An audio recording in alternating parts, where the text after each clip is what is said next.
Here to introduce our next artist, please welcome back the Curator of Ethnology for the National Cowboy and Western Heritage Museum, Dr. Eric Singleton. Howdy. Welcome back. I hope you enjoyed this morning's seminar with Z.S. Liang. Our next seminar is titled The Comeback Kid, Trumpeter Swans in Art and History, Their Remarkable Story, and How Artists Promote Wildlife Conservation. Our presenter grew up immersed in nature and was soon tramping through the fields by his father's side and sitting in duck blinds sharing the Great Migration. Those golden days of nature were a key part of his education. After receiving his degrees in wildlife biology at Iowa State University, he spent many years traveling abroad, sketching and studying nature. He began seriously pursuing landscape painting after settling in Santa Fe, completing hundreds of works on site across the West. Recently, he returned to painting birds, his original genre and lifelong passion. In 2020, he was awarded the Prix de West Major General and Mrs. Don D. Pittman Wildlife Award, and in 2015, he received the Prix de West Purchase Award. Please welcome Andrew Peters.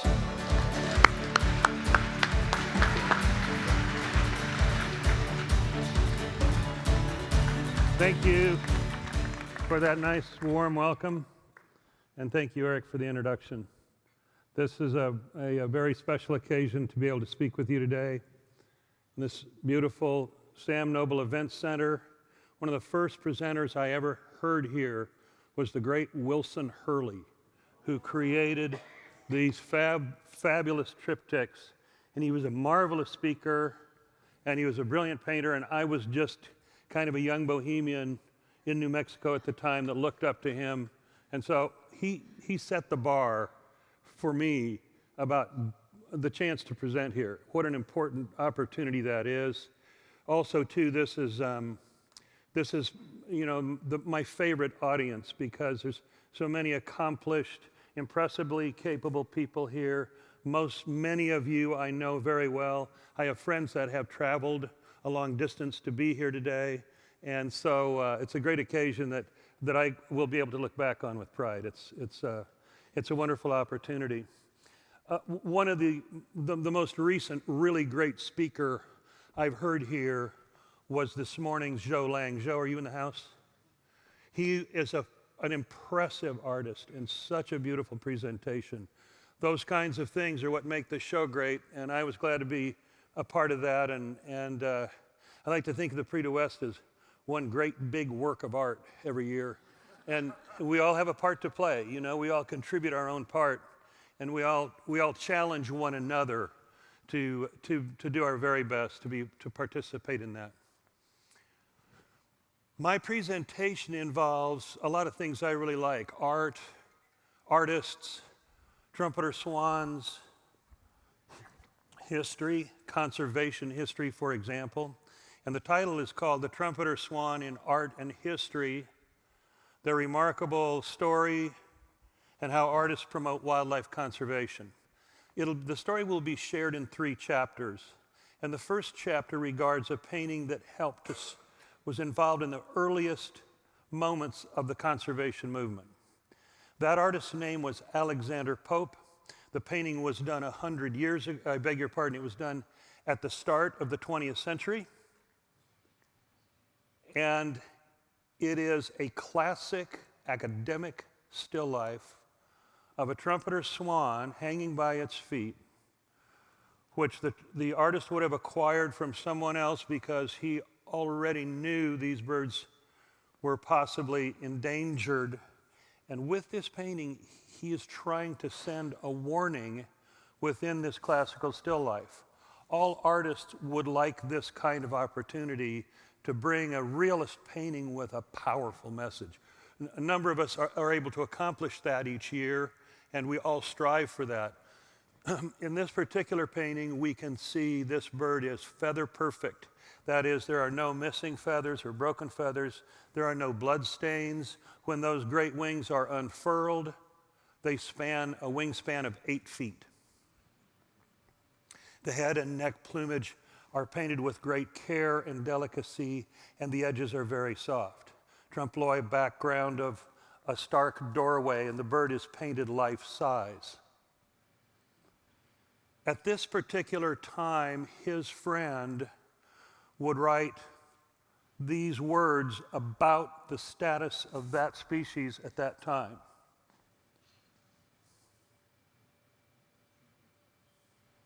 Chilling, because extinction means global extirpation and that birds would never be seen again. For some, it was already too late. The great auk, which would be like the penguin of the North American continent, already gone by the mid-1800s. The Labrador duck, also of the North Atlantic. And for others, the clock was ticking. Besides the trumpeter swan being critically overhunted, sometimes commercially, included the great prairie grouse of the eastern half of the United States, the beautiful passenger pigeon, whose numbers were once counted, whose flocks were counted in the billions, and the only parrot native to North America. These birds are under serious threat of extinction, and it's going to take some conservation legislation, perhaps with the help of this painting by Alexander Pope, for example. There's a timeline here to show, for example, what those particular birds in trouble would be. We can see the trumpeter swan, and then suddenly, those birds in the lower part of the graph it was too late. Conservation measures were gaining traction at the time. Market hunting, that is commercial hunting, was outlawed. In those days, people shot everything they could in every month, at any time of the day, without any limit. The Migratory Bird Treaty, Ducks Unlimited, and the Federal Duck Stamp. Also, science was gaining traction at this time. A biosphere, they decided, describes the layer of plant and animal life on the planet. Ecosystem has its root in the Greek word ekos, meaning household, as in our household.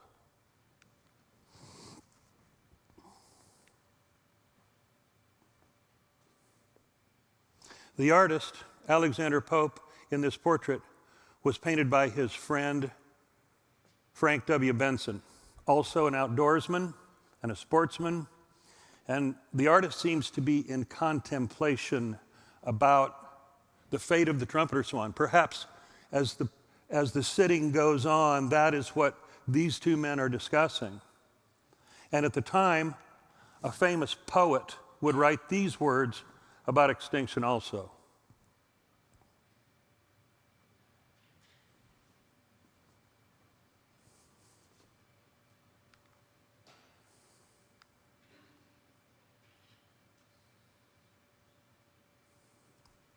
In the painting, there's a haunting message in the way that the swan is posed, a cruciform pose, as if during last rites. Also, it's hanging head downward, as if crashing to earth. Do you see something else sinister in the bow of the wings, that leading edge of the wings of the bird?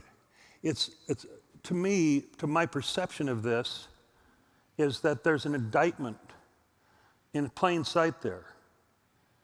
Can you see that? Anybody?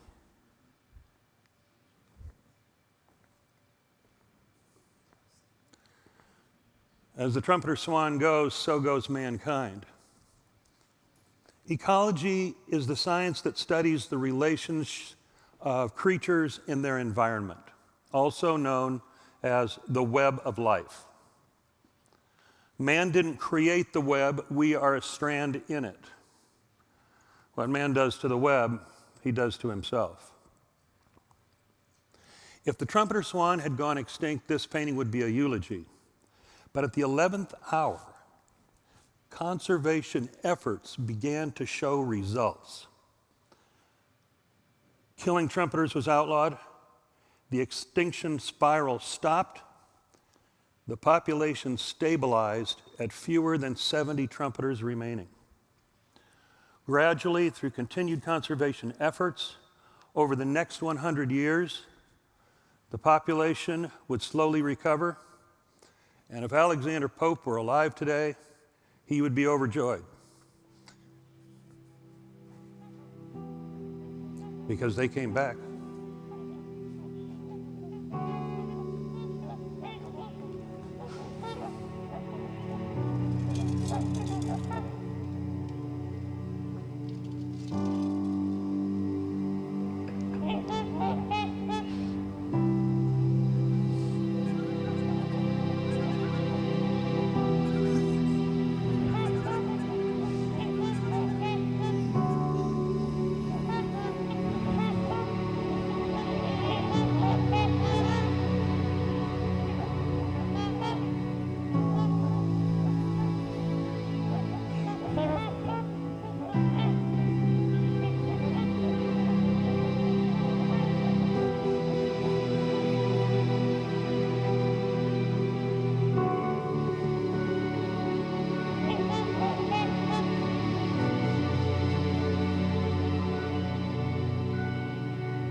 This painting is from the golden age of Dutch painting, almost 400 years ago. It's a long time ago for a wildlife painting. Wildlife subjects were not treated as legitimate subjects in those days. And it's not a trumpeter swan, it is a mute swan, which is a native to the Eurasian continent. You may have seen them in places like zoos and parks, so they've been imported. But alas, my research would tell me this is not a wildlife painting, it was a political allegory, an allegorical painting. And so I'm glad that we're over that we don't have to go do. There's something about, I couldn't get the message. It was something about sticking it to the man was the message he was conveying there. But it's a pretty good bird painting. Incidentally, in trying to make a political allegory, it's got great three-dimensional quality. The texture is convincing. There's good warm shadows and reflected light.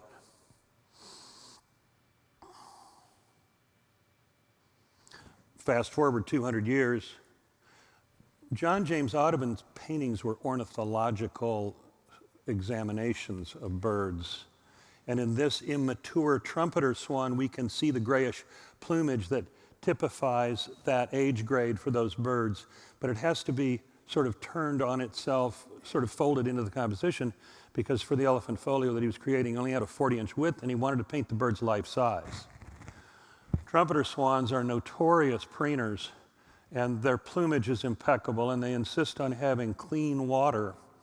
And so that provides the artist this endless variety of poses and postures to shape the bird into any combination for the composition and how to keep the eye moving through it.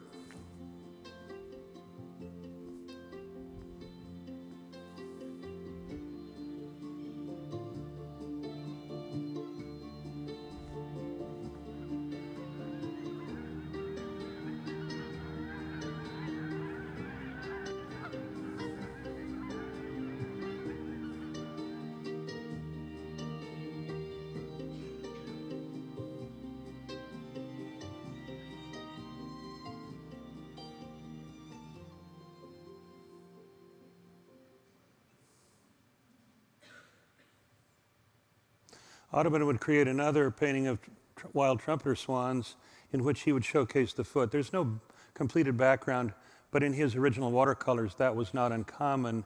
Engravers would oftentimes provide that, for example. And he showcases this foot, it's really hard to convey just how big that foot is. Like all prairie birds, it's got a small tail, and so it uses the feet for steering and braking in a place that's very aerodynamically effective. They're used for things like strakes as well. Soren Emil Carlsen, a national academician who was born in Denmark, spent most of his career in the States, would do a classic still life, which might have been his most prominent genre in the toneless tradition, where we can see detail has been diminished somewhat for areas of the plumage to accentuate their shape, which he does very accurately, and the light is diffused. The colors are muted. The bird lays on a bed of straw with its head turned respectfully away from us on rumpled burlap. And the interesting negative spaces he's able to create with that burlap and the straw. He's obviously, enamored with this beautiful bird, and he doesn't, want to give it up. But I mean, who among us has not found a freshly killed bird and held it in our hand and marveled, at its plumage and its shape? So that's, and he's interpreting that. That's what we do as artists, and that's also what naturalists do. Many of the artists at Prix de West who paint wildlife subjects are very accomplished naturalists and ecologists in their own right.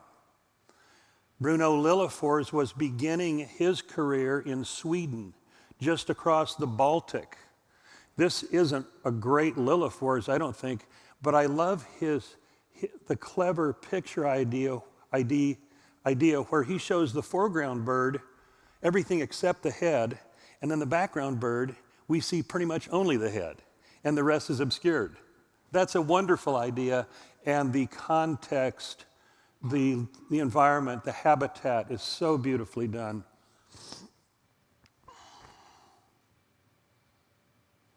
But it also gives me an entree.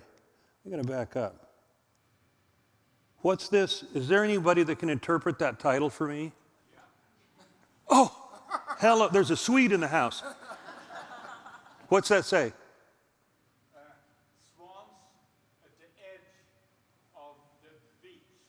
Swans at the edge of the beach. Strand. Kent Oldberg, ladies and gentlemen, Kent Oldberg.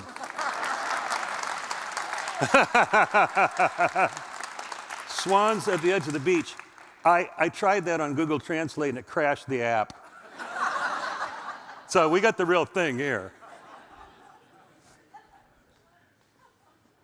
But also, too, this gives me a segue to another painting by this artist. It's not a swan painting, but it's very, very closely related because the painting features a large seagoing duck, almost the size of a goose, that flies in large, compact flocks strung out low over the waves. The drakes are very dramatically colored in black and white, and Bruno Lilliefors would see these birds and recreate them in this powerful little sketch, which shows very simply and quickly the black and white drakes, the color of the sea and the sky beyond. And I want you to take special note of the cresting wave in the upper left-hand corner. In the finished painting by Lilliefors, we can see these birds converge and disperse in the flock as they power forward. Their wings are blurred. We are within the flock the way he's created it. And I think that it's a masterpiece not just of nature art, not just of bird art, but of European art. That painting is 16 feet wide.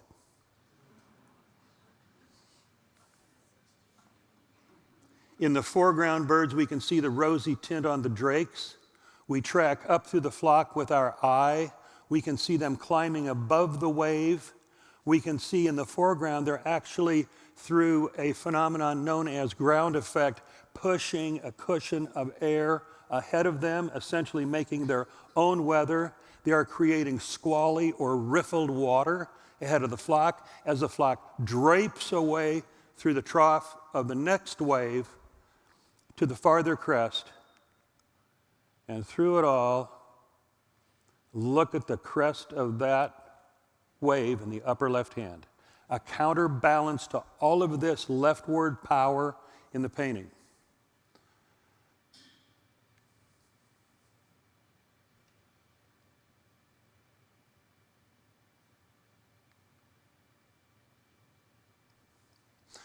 The Duck Stamp Act was enacted as a wildlife management tool, and the very first ever duck stamp was created by a man by the name of J. Norwood Darling.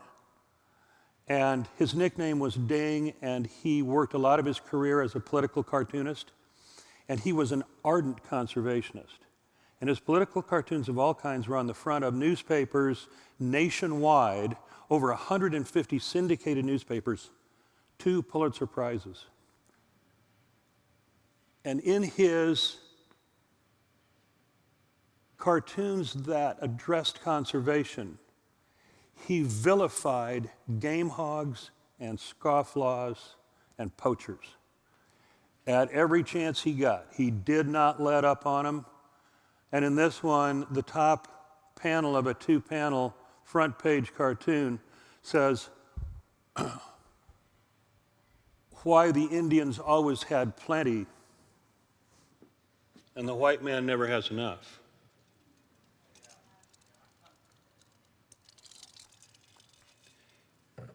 He militated against poor land use practices and poor land stewardship,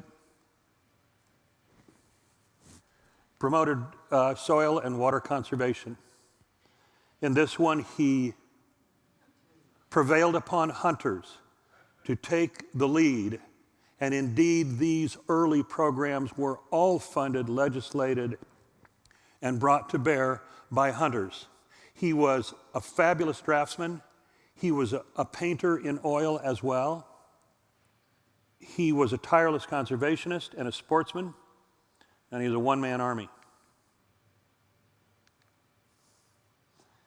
A non-game species, the trumpeter swan, was featured on the duck stamp in 1951 for the first time. And interesting, this is by a beloved bird illustrator named Walter A. Weber, in the days before photography really brought us those kinds of images more predominantly. But in the background of this one are the Sawtooth Mountains of southwest Montana at the Red Rocks Lake Refuge, which was the last stand for that remaining group of trumpeters.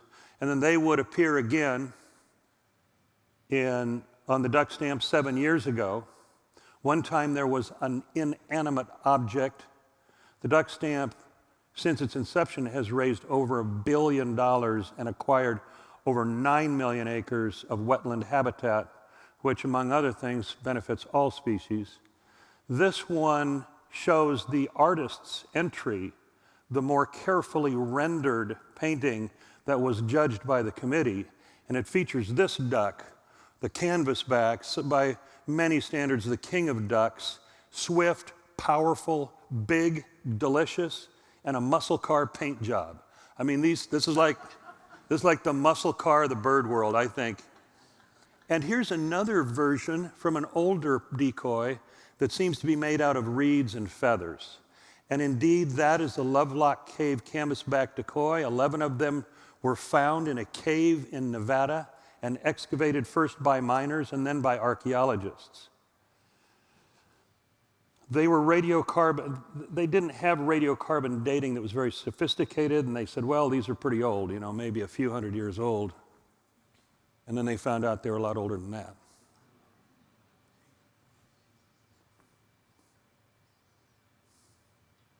So in this tribe of waterfowl and trumpeter swans, we are seeing this thread of a human need for protein to feed families and to grow families. And here we see a work of art that's the oldest one we know about. And art is not created by cultures or societies. It's created by individuals. This guy was good. Maybe because he was a good hunter or a really good decoy maker, he got more birds.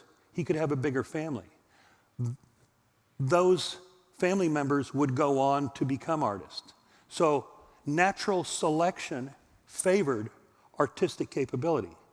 So all of us at Prix de West get to be here today because of natural selection. Art wasn't something that was born in the DNA. Art was something that grew as people evolved. That's a great story, isn't it? I love that story, but you know what? There was one part of that story that always haunted me. How did Stone Age Neolithic hunters with little stone bird points on their arrow kill these 3-pound hurtling meteors with fat and down and feathers? It doesn't make sense. I mean, with modern day firearms, they are not easy to bring down, and you must kill cleanly because they swim as powerfully as they fly. And one day, I would learn the answer when I walked into the studio of a sculptor. The sculptor has native blood in his own heritage, and he had learned through an ethnographic study of these decoys that they weren't all just floating in the water. That some were used in a unique way, and the Anasazi hunter was submerged in the water among his decoys, where he could grasp waterfowl or shoot them at close range.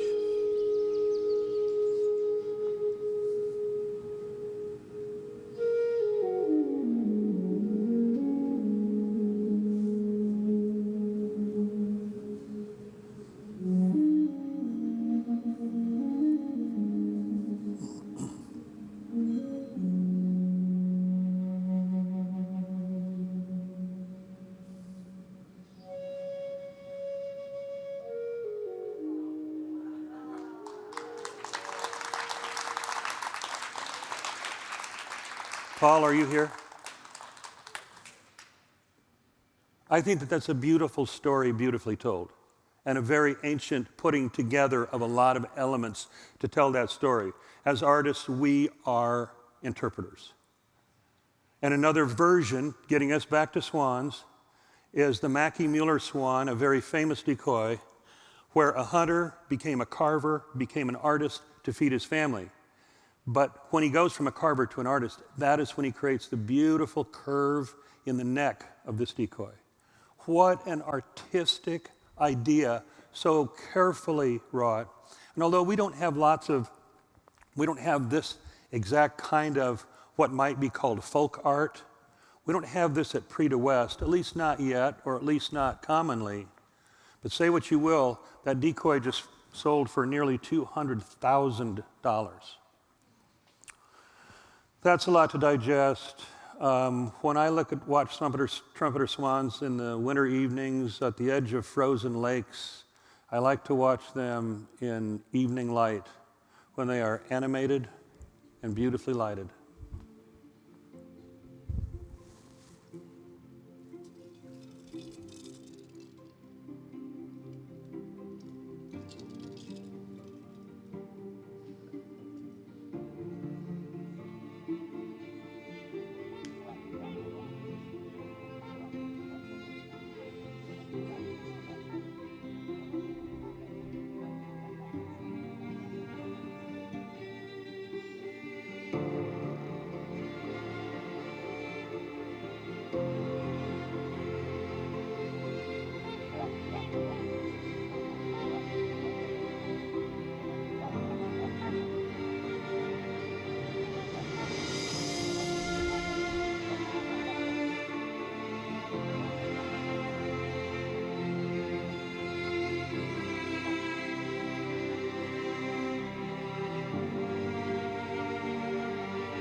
National Wildlife Magazine, July 1968. Finally, some good news in an era of lots of ecological tragedies that were happening. I had seen my first wild trumpeter swans earlier that summer on a family vacation, and it inspired me to do my most serious painting at the time, which is a 16 by 20, I think, yeah. And I still have that painting in my home. It was kind of a prayer, but it was also a celebration, because once I got going, then this article came out. And another thing that happened there is I wanted to be a bird artist, but I didn't understand how you could go about that, what that career path would be like. But at the next page, if you turned the page of this article, you were met with this picture, and I'm going like, wow, that's what I'm talking about. You know, I want to be a wildlife biologist. It's like, I'm like a young teenager. It's like, so you get up in the morning and you fire up your Piper Cub on floats, and then like you go flying around. You got like a wilderness that they gave you, and you see, like you're looking for endangered species, and you see one, you land, and then you give them a hug. I mean, it's a good place to start. And then there's some bling, you put some bling on them. But I want you to just look at the sheer size of this bird compared to the guy. Now you've got an idea. This is the largest bird in North America, the largest waterfowl in the world, and at the bottom center you can see the size of his foot. Also observe the serenity of this bird. They don't peck, they don't flap, they don't strike, they're just that cool, and serenity. I've always personally, it's a lifelong unfulfilled dream to hug a trumpeter, which, it's not happening for me. But like this guy, I know people who get to hug trumpeters for a living and get paid for it. Like Dave Hoffman from the Iowa Department of Natural Resources, who is the lead biologist in the reinstatement program, because 30 years ago, we had 0 nesting pairs of trumpeter swans in Iowa, and now we've got over 100 in a 30-year period.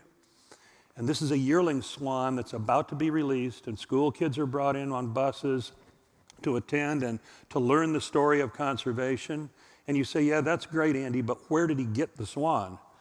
And that's the next part, because that swan arrived to his aquatic enclosure to be raised, and it arrived a year earlier, and it came from the Cleveland Zoo, where the lead scientist is Tiffany Mayo, who along with her team is keeper of the stud book of the North American Propagation Trumpeter Swan Program, and they have logged in over 2,500 cygnets, little baby swans.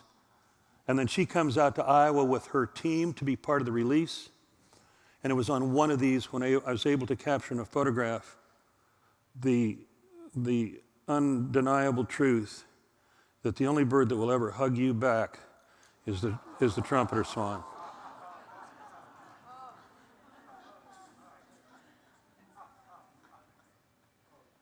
I brought this painting to Prix de West in 2016. It commemorated a hatching of baby trumpeters in 2015 on a wetland near where I live.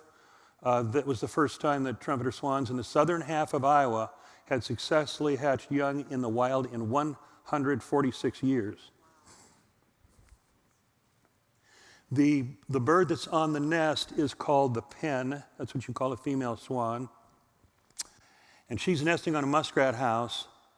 And she was released, according to her leg band, which could be seen in certain pictures, by Tiffany and her team, by David and his team, on the Rapp Marsh, 10 miles away in 2011.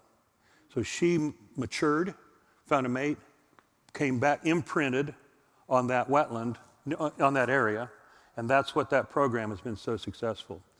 In another painting that is on a gold leaf and silver leaf background, I saw kind of a tapestry impressionist appearance one evening and tried to recreate that using leafing.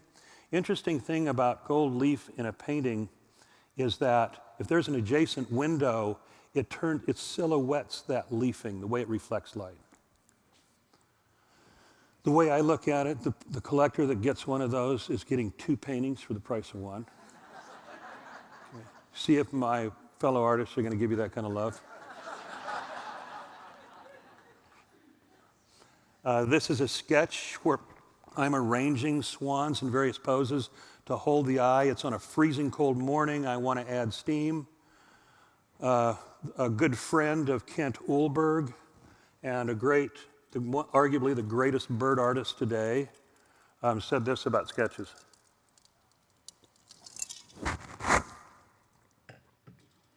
That would become this painting, which also showed at Prix de West.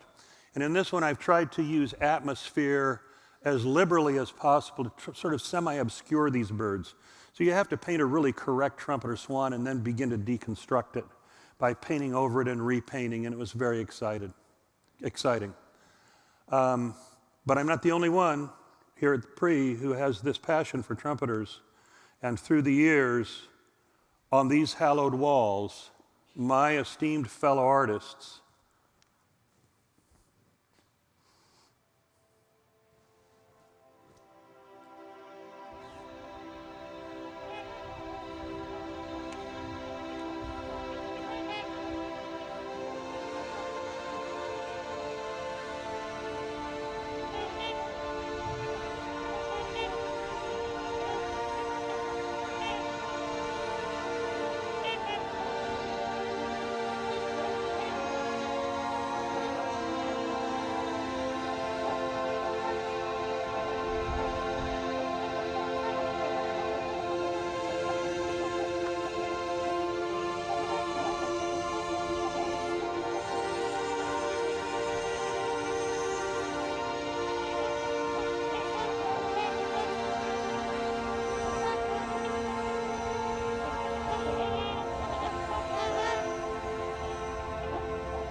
Artists oftentimes are out painting those last moments before sunset when the light is so beautiful and low angled, especially in the wintertime. But when the sun goes down, it's like it flipped off a light switch and everything, the light changes so dramatically. So then you pack up your gear and head for the bar, or head for home, I mean. And, but that's not the time to turn your back on trumpeters, because in the twilight, they begin to glow as if lit from within. And oftentimes their surroundings are changing the colors of gold and rose while they are becoming brighter.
Thank you.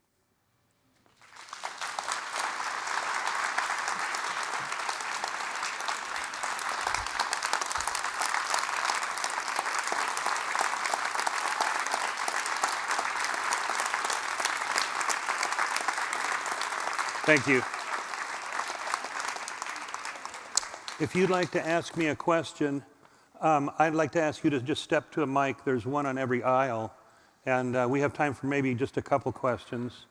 And so if you'll do that, I'll call on you. Ross Madison. I just thought I would mention, it might not be clear to everybody that you took all of that video footage yourself, and I just want to ask you about how much time in the field that represents. Thank you. I'm out there on winter evenings most nights, December through even late November through the middle of February. When they come into winter, they can be found wintering in Oklahoma, where they traditionally did historically. So the population suddenly has become very, very healthy. And for me, it's like a form of recreation, because now I don't have a clunky camera like I used to. I've got a video tripod with a movie head, with a fluid head, and a compact camera that shoots 4K or shoots slow motion. So that's very rewarding. There's lots of stuff that's cut and thrown away, but just what I've saved as the really good shots is now 9.5 hours long. So this is a passion that's been going on for 10 years, but 10 years ago there weren't very many trumpeters coming back. So it's also a function of this growing population. They're a very Midwestern bird, and they're not going to migrate any farther south than they have to, so they winter throughout the Midwest. I can't stop looking at them. That's all there is to it. I just can't believe, it's like I can't believe my eyes after what I knew, when I was little. Yeah. So you said they were down to 70 birds. You said they were down to 70 birds? Yeah. And they're really long-lived birds. I mean, what's the gene pool of trumpeter swans? I mean, that could be 5 extended families. So the question is, how does the gene pool manage to come back from such a small gene pool? Well, I mean, do they know? What is the gene pool like? I mean, what's the range? I don't know. The reason they keep the stud book at the Cleveland Zoo is because they want to create the genetic strength that's going to best suit the species. I know that whooping cranes were down to a population of a total of 16 and are now at over 800. So there's some science there that I can't really answer that properly, but I understand where you're coming from. Randy. You're one of the great presenters.